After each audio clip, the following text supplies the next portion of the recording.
Alright guys, we're back with another Old Forester product. So, if you guys have watched some of my previous videos, you know I'm a huge Old Forester fan.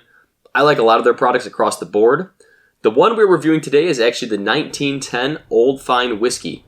Now this is made by Brown-Forman. So Brown-Forman, again, being the parent company of Old Forester, Woodford Reserve, Jack Daniels, a whole myriad of different companies. But Old Forester specifically, this is a part of their Whiskey Row series. So Whiskey Row series has 4 different bottles of bourbon. The 1870, which is the original batch bourbon, that's 90 proof. There's also the 1897, which is the bottled in bond. Again, that's 100 proof, it's bottled in bond.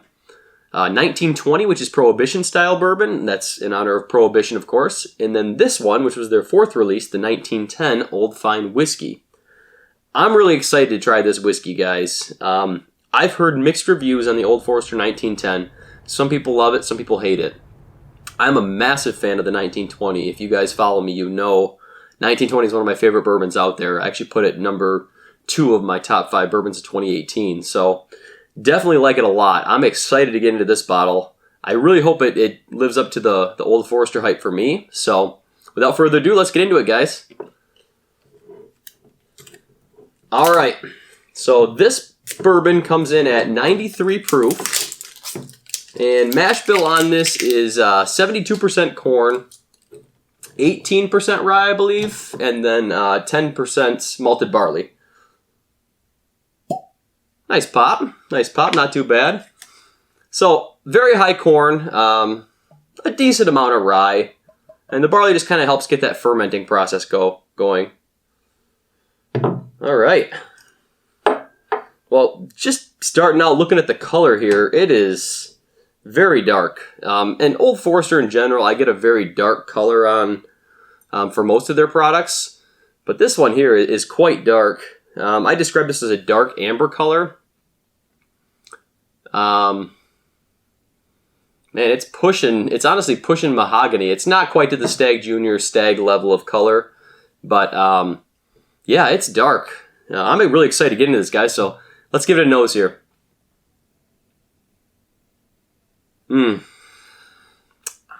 I think I'm going to like it, I'll be honest, just based on that.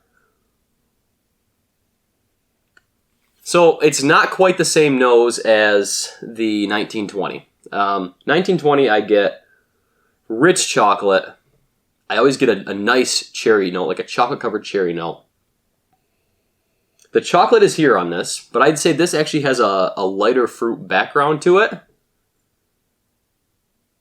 I'd say a green apple or even like a pear note is in the nose on this. You can still smell that Old Forester richness. It's kind of like a dusty, musty wood note. Still got the chocolate background on it. It's a much more subtle chocolate note, I think, than the 1920 had, though. It smells like it's got a little age, actually. That I guess I'm getting more, like I said, of that dusty wood. At least more than I remember in the 1920. If I can find the age on this, guys, I'll put that up here for you. But overall, I'd say this has a really pleasant nose. The fruit, the chocolate, the rich vanilla caramel on there. It's good. All right, let's give it a taste, guys. I'm excited. Cheers.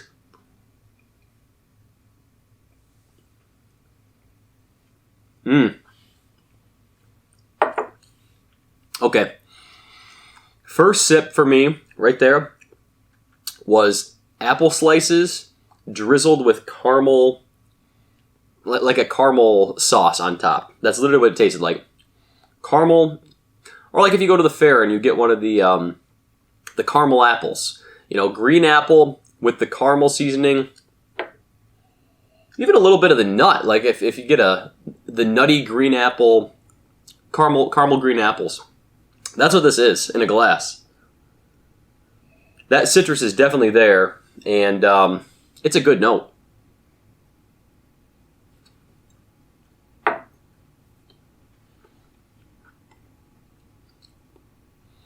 Yeah. That's the biggest flavor I can describe right now on that. Caramel coated apple. Caramel coated apple, a little bit of nut drizzled on top. That's what it is in a glass. Nice fruit note. Nice richness to it. It's a little bit thin. I'll say that. The 1920 just coated your mouth. It was just so well rounded to me, I guess the 1920 was. This seems a little thin. It's probably the 93 proof versus 115. As you guys know, I'm a big sucker for high proof bourbons. This is a good proof point though. This isn't low proof by any means. I just think it has kind of a medium finish.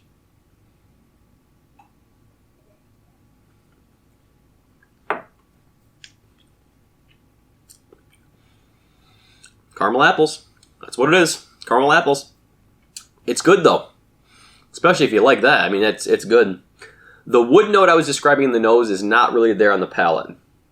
Based on the palate, I would say it's not as old as I initially thought on the smell. I mean, in the nose, I was thinking 10-year-old bourbon maybe. Like, that's the kind of wood note I was getting.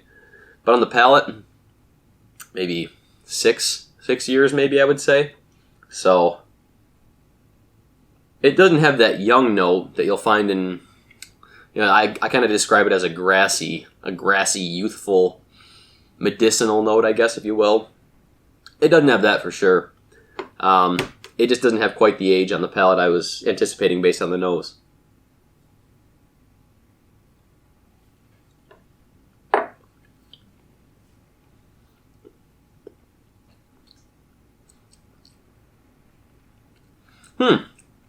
Well, that sip I actually got a little bit of a rye kick.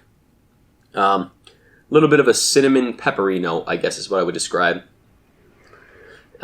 It's good. I prefer rye as my secondary grain, not my primary grain. I like finding the rye in bourbons. I like finding that flavor. It kind of is cool to find in a product, but that sip definitely had it. The first 3 sips, definitely not. But yeah, overall, guys, I think this is a pretty good product. This cost me $55 out the door, and at that price, it's a good product. But I can get Old Forester 1920 for $62 out the door. So to me, Old Forester 1920 still blows this out of the water. Sorry, guys. It's good. Don't get me wrong. It's good. And the flavors I described, I mean, it's a very solid bourbon, but $55 is pretty pricey. There's so many options at $55, $60. I mean, so many. You could get 2 solid bottles of bourbon for that price. So I think this is definitely a try it before you buy it. A lot of people would probably be in love with this flavor profile. If you have that sweet tooth and you like that caramel candy flavor, you're going to like this for sure. And this is definitely a solid product. I would just rather pay $7 more and get the 1920. It's just such a more rounded bourbon to me. And if you guys haven't seen my review of 1920, go check it out. I'll put the link in the description here.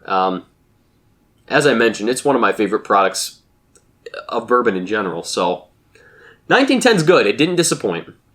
Definitely didn't disappoint me, but for a couple more bucks, I'd rather lean towards the 1920. Alright guys, I'd be really interested in doing a Old Forester head-to-head, so either the entire Whiskey Row series from bottom to top, or maybe just Old Forester products in general. I like to keep proof as similar as I can, but I have the 1920, I have the 1910, so I already have a good start there. The Bottled in Bond's 100 proof, so that's right in between the two. I think doing the whole Whiskey Row series would be really cool, doing them blind and seeing which flavor I prefer. Is that something you guys would be interested in? Let me know down below if you'd like to see that. I've got a lot of ideas of flights and head-to-heads challenges I want to do. It's just finding the time and the resources for it. So if you guys want to see that, though, please do let me know. I'm excited to try anything you guys want me to. So thanks so much for joining me today, guys. Stay insane. Thanks for watching the video today, guys. If you liked what you saw, go ahead and hit that like button and that subscribe button. Also follow me on Instagram at Bourbinsane and Facebook Bourbinsane.